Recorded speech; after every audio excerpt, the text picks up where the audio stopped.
Big boss के winner already announce हो चुके हैं, लेकिन आपको कितना लगता है कि कौन डिजर्विंग था? Deserving I would say Manveer. मेरे को मतलब मैंने ज़्यादा फॉलो नहीं किया, बट हाँ जितने एपिसोड्स देखे उसमें मनवीर मुझे पसंद आया था, क्योंकि बहुत जेन्युइनली वो खेलता था गेम, दिल से खेलता था। पर मैं बानी को भी सपोर्ट कर रहा था। बानी मुझे कई बार लगती थी गलत, but mostly I found her कि शी वाज नाइस। वो भी अच्छा खेल रही थी, ज़्यादा गंदगी नहीं डाल रही थी। ऑल दो लोपा उसे काफ़ी क्रिटिसाइज़, काफ़ी उनकी लड़ाइयाँ होती थी, बट स्टिल मैं बानी को सपोर्ट कर रहा था। और अदरवाइज़ मनवीर, हाँ वो भी नोएडा का है, मैं भी नोएडा का हूँ, तो उसने नोएडा का नाम रोशन किया। सो आई लाइक इट। हाँ मतलब मनवीर एंड बानी, ये दोनों मेरे फेवरेट्स। ऑफ कोर्स मैं मानता हूँ कि मनवीर भी डिजर्विंग था, मनु भी डिजर्विंग था और वानी भी डिजर्विंग थी। और मैं बिग बॉस बहुत अच्छे से फॉलो करता था, डेली दिखता था। और जहाँ तक मैं जानता हूँ ये बिग बॉस का जो फैसला है वो बिल्कुल सही है। मनवीर को ही मिलना चाहिए था और मिला भी। बस I am happy for him. So मैं एक्चुअली बिग बॉस की बहुत बड़ी फ़ैन हूँ। सीज़न 10 इतना अच्छा नहीं था मेरे अकॉर्डिंग, बहुत सारी फाइट्स थी, ये सब था।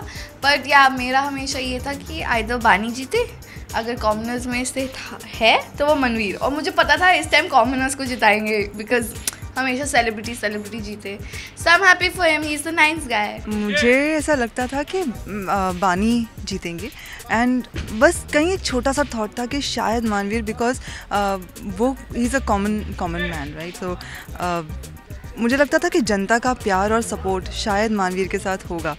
और मुझे खुशी भी है इस बात की कि पहली बार ये है कि बिग बॉस पे इतने बड़े प्लेटफॉर्म पे कॉमन मैन को इतनी इज्जत दी गई और इतना मान सम्मान दिया गया। मुझे लग ज़रूर ये रहा था कि बानी जीतेगा, मैं पर्सनली चाहती भी थी शायद ये। एक कॉमन पर्सन की जीत हुई और सिलेब वर्सेस कॉमन था, तो क्या एक्सपेक्टेशंस थी कि कौन जीत सकता है program? See I will tell you something, normal person, एक कॉमन पर्सन ही सेलिब्रिटी बनता है, तो अभी आई थिंक वो भी सेलिब्रिटी बन ही गए हैं। सो ये जो मेरे को ये डिफरेंस जो है बहुत ही वाहियात लगता है, लाइक सीरियसली, बिकॉज हम सब नॉर्मल से कॉमन पर्सन से ही सेलिब्रिटी बनते हैं या कुछ भी बनते हैं हम। कॉमनर भी सेलिब्रिटी बन ही गया बिग बॉस में आके, आई एम श्योर, क्योंकि ऑडियंस इतना देखती थी। Big boss is at a very grand level, तो अब तो वो कॉमनर बिल्कुल नहीं रहा। बट हाँ, कॉमनर आके जीत गया शो, तो उसने दिखा दिया भाई, अपनी दम दिखा दी उसने। और जिस हिसाब से वो जज्बे के साथ खेलता था, उसने सबको चुप करा दिया। So it's a nice thing, पहली बार ऐसा हुआ है। बट कॉमनर्स की एक बात मुझे अच्छी नहीं लगती थी कि बहुत लड़ाई झगड़े जो होते थे, तो वो चीज़ मुझे अच्छी नहीं लगती थी कि मतलब बहुत गंदा गेम खेलते थे। उसमें कई बार मनवीर भी शायद पार्ट रहा है, बट इतना नहीं। तो बस कॉमनर्स की ये बात मुझे इतनी पसंद नहीं थी, तो इस बार कॉमनर्स की वजह से बिग बॉस में बहुत गंद आ गया। मतलब जो लड़ाइयाँ बहुत अगली लेवल पर चली, विच वाज नॉट, इतना भी नहीं होना चाहिए, थोड़ा होना चाहिए स्पाइस, बट कुछ ज़्यादा ही गंदगी आ गई थी। पर हाँ, मनवीर वॉज गुड। बिल्कुल, ये बहुत अच्छा एक ये था टॉपिक इस बार की, कॉमनर्स और जो सेलिब्रिटी के बीच में था, जो फ़र्क, जो डिफरेंसेस होते हैं दोनों के बीच के, वो दिखाए थे।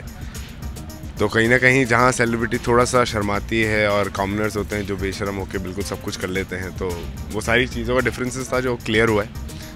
और फाइनली जीत भी कॉमनर ही है।